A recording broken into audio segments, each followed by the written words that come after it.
અમરેલીના બક્ષરા નગરપાલિકાના સફાઈ કામદારો સફાઈ કામગીરીથી અળગા રહી સૂત્રોચ્ચાર કરી હડતાલ પર ઉતર્યા।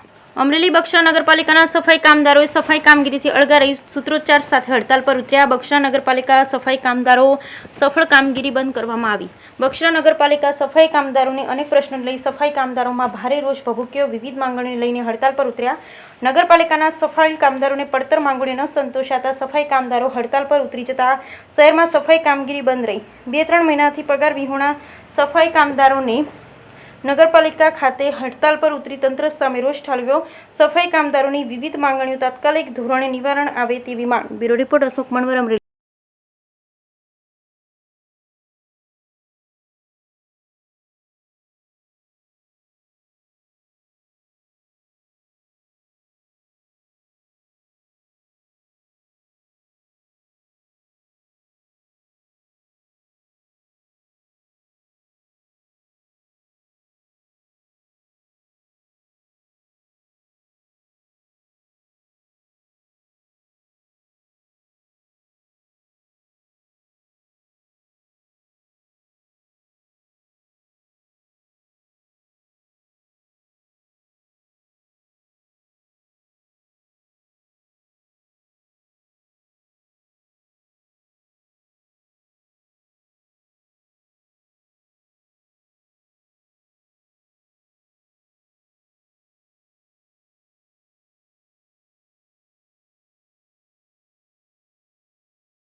શું કહેશો, આજે 18 તારીખના રોજ તમે સફાઈ કામદારો દ્વારા હડતાલ ઉપર હતા અને સફાઈ નહીં કરવાનો નિર્ણય કર્યો હતો, તેને લઈને શું કહેશો? એને લઈને હું એ કહેવા માગું છું, અમારા જે અગાઉ આની પહેલાં અમે એ લોકોને આવેદનપત્ર આપેલું, ત્યાર પછીની નોટિસ સ્વરૂપે એ લોકોને 18 તારીખની નોટિસ 18/6ની નોટિસ આપી। જો અમારા પડતર પ્રશ્નોનું નિરાકરણ નહીં થાય અને સંતોષકારક કોઈ જવાબ નહીં મળે તો 18/6થી અમે તમામ સફાઈ કામ ઠપ કરી દેશું। પછી એ લોકોએ અમને એવો ઉત્તરમાં જવાબ મોકલો કે હવે વિચારીશું ને નાણાકીય સ્થિતિ સારી નથી અને અમુક પ્રશ્નો અમે વહેલી તકે પ્રત્યે તમને જાણ કરશું, એવા બધા મીઠા મીઠા જવાબ આપ્યા, પણ કોઈ પણ જાતના પ્રશ્નોનું નિરાકરણ કરવામાં આવ્યું નથી અને એ લોકો કે હવે જોઈશું ને વિચારીશું એવું બધું ખાલી કહે છે। આજે તમારી સફાઈ ન થઈ તો તમને કોઈ સંસ્થા વડે કે કોઈ નગરપાલિકામાંથી કોઈ કોન્ટેક્ટ કર્યો હોય, કોઈ તમારી મુલાકાત કરી હોય? અમે સફાઈ કામ ઠપ કર્યું એવી કોઈ જાતની અમને કોઈ જાતની કોઈની જાણ નથી, કોઈનો ફોન નથી। એક ફોન અમને રામાણી સાહેબનો અમરેલીથી આવ્યો હતો। હવે પછી કદાચ કોઈ નિર્ણય નહીં થાય, તમે આગામી દિવસોમાં શું? આગામી દિવસોમાં હવે પછી તો નિર્ણય થાય, આજથી તમામ સફાઈ કામ સદંતર ઠપ કરી દઈશું। ત્યાર પછી રેલી સ્વરૂપે અમે ગામમાં રેલી કાઢશું। પછી આમરણ ઉપવાસ માટે ઉતરશું, પ્રત્યેક ઉપવાસ માટે ઉતરશું. એમ છતાં નહીં થાય તો તમામ કામ નહીં થાય તો ઉગ્ર આંદોલન કરશું. પછી પાણીની વ્યવસ્થા છે, પોર્ટ બંધ કરશું, લાઇટો શાખા લાઇટો બંધ કરશું અને ગામને તમામને અમે આગેવાનોને લઈને ભેગા લઈને જાણ કરશું. તમને પછી એવું બનશે તો ગામ પર બંધ કરવાની ફરજ પડશે. કયા મુદ્દાઓને લઈને તમે આંદોલન કર્યું? અમારે 18 મુદ્દા, અમારી પડતર માંગણી છે 18 મુદ્દાઓની. સફાઈ કામદારના જૂના વર્ષો જૂના વારસદારોને રેમ રહે લેવા, એના મરી જાય તો લેવા, નિવૃત્ત થાય તો લેવા, એવા પ્રશ્નો અમારા અનેક પ્રશ્નો છે. અને પગાર અનિયમિત થાય છે, પગાર કોઈ રેગ્યુલર થતા નથી. એ પગાર દઈને પછી 5 મહિના પગાર લંબાવે છે. કેટલા પગાર બાકી? અમારા 3 પગાર બાકી છે આજની તારીખમાં. પછી બીજા અમારા જો સફાઈના સાધનો હોય, સાવરણા હોય, ચપ્પલ હોય, ડ્રેસ હોય, હાથના મોજા હોય, એવી કોઈ સાધન સામગ્રી સફાઈની કોઈ આપતા નથી.